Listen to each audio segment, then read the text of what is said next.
మనం యాక్యుపంక్చర్ ఇస్తాము అంటే, ఒకవేళ సపోజ్ అక్కడ ఫ్లో కరెక్ట్‌గా లేదు. జనరల్‌గా మనం యోగాలో మనం చెప్పుకుంటాం కదా! ప్రాణ అన్నది ఫ్లో ఎక్కడైతే కరెక్ట్‌గా ఉండదో, అక్కడ కొంచెం డిజీజ్‌గా ఉన్నట్టు, లేకపోతే అక్కడ ప్రాబ్లమ్ ఉన్నట్టు. సో, ఆ ప్రాణ సరిగ్గా ఫ్లో అవ్వడానికి మనం ఎలా అదే హెల్ప్ సిద్ధి. చేస్తే ఇది కూడా అంతే అన్నమాట.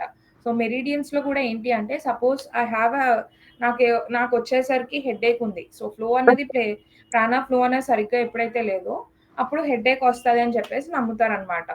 సో, ఎనర్జీ ఫ్లో అని అంటారు. ఎనర్జీని యాక్యుపంక్చర్‌లోని షీ అని అంటాం. సీహెచ్ఐ షీ అని అంటామనమాట. ఓకే. అండ్ తర్వాత వచ్చేసరికి ఈ యాక్యుప్రెషర్ అన్నది ఏంటి అంటే, యిన్ అండ్ యాంగ్ థియరీ అని చెప్పేసి ట్రెడిషనల్ చైనీస్ మెడిసిన్ వాళ్ళు ఇది మనకి ఎక్కడి నుంచి యాక్యుప్రెషర్ అన్నది ఒరిజినేట్ అయ్యింది అంటే, టీసీఎం నుండి ఒరిజినేట్ అయింది. అంటే ట్రెడిషనల్ చైనీస్ మెడిసిన్ నుండి ఒరిజినేట్ అయింది. దాన్ని టీసీఎం అని అంటాం. ఓకేనా? మీరెప్పుడైనా జనరల్‌గా కూడా ఈ యాక్యుపంక్చర్ అన్నది ఇక్కడికి ఈ మధ్య వచ్చింది కానీ, బట్ యాక్యుపంక్చర్ ఏంటి అంటే యాక్యుపంక్చర్ గాని, యాక్యుప్రెషర్ గాని ఇది ఇక్కడ కాదు. చైనాలో ఎక్కువ అన్నమాట. ఈ చైనా, కొరియా, జపాన్ ఇటు సైడ్ చాలా ఎక్కువ. అక్కడ ట్రీట్‌మెంట్ అన్నది. ఓకే. అండ్ కొంతమంది కొన్ని కొన్ని విధాలుగా వాడతారు. సో, కొంచెంమంది యాక్యుప్రెషర్ ఇచ్చి వదిలేస్తారు. కొంచెంమంది నీడిల్స్‌తో ట్రీట్‌మెంట్ చేస్తారు. కొంచెం మంది ఏం చేస్తారంటే, మీరు ఒకవేళ ఎప్పుడైనా న్యాచురోపతి మీరెప్పుడైనా చూసుంటే, కొన్ని సర్కిల్స్‌లా ఉంటాయి. అవేంటంటే రిఫ్లెక్సాలజీ అని అంటామనమాట. సో, ఒక దగ్గర సాండ్ ఉంటది. ఇంకొక దగ్గర ఓన్లీ వాటర్ ఉంటది. ఇంకొక దగ్గర చిన్న చిన్న రాళ్ళుంటాయి. ఇంకొక దగ్గర పెద్ద పెద్ద రాళ్ళుంటాయి. సో, వాట్లి మీద నడుస్తూ ఉంటారనమాట. దీనివల్ల ఏమవుతది అంటే, ఆ రిఫ్లెక్స్ ఏరియాస్ అన్నవి యాక్టివేట్ అవుతాయి. పపయ్య కోస్తానమ్మా. ఓకే.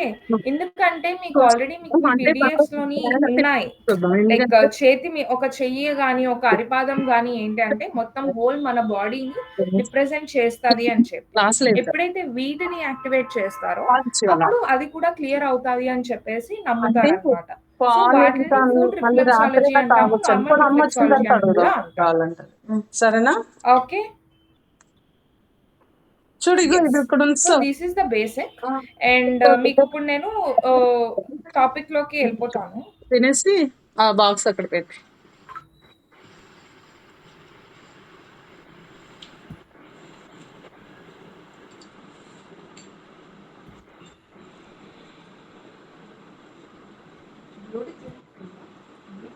బ్లూటూత్ పెట్టు. బ్లూటూత్ పెట్టలే. Madam good evening. Good evening అండి. లేట్ అయిపోయారు. లాస్ట్ టైమ్ నేను లేట్ అయ్యానా? లేదు మేడం. నా దగ్గర ఉంది. అంటే నా దగ్గర కూడా పెట్టుకో. It's okay. అండర్‌స్టాండబుల్. ఊరికే అన్నాను. చిరాకు పెట్టుకుంటా. Okay. Okay madam. Yeah! So, బేసిక్‌గా ఈ యాక్యుపంక్చర్ గురించి చెప్పాను.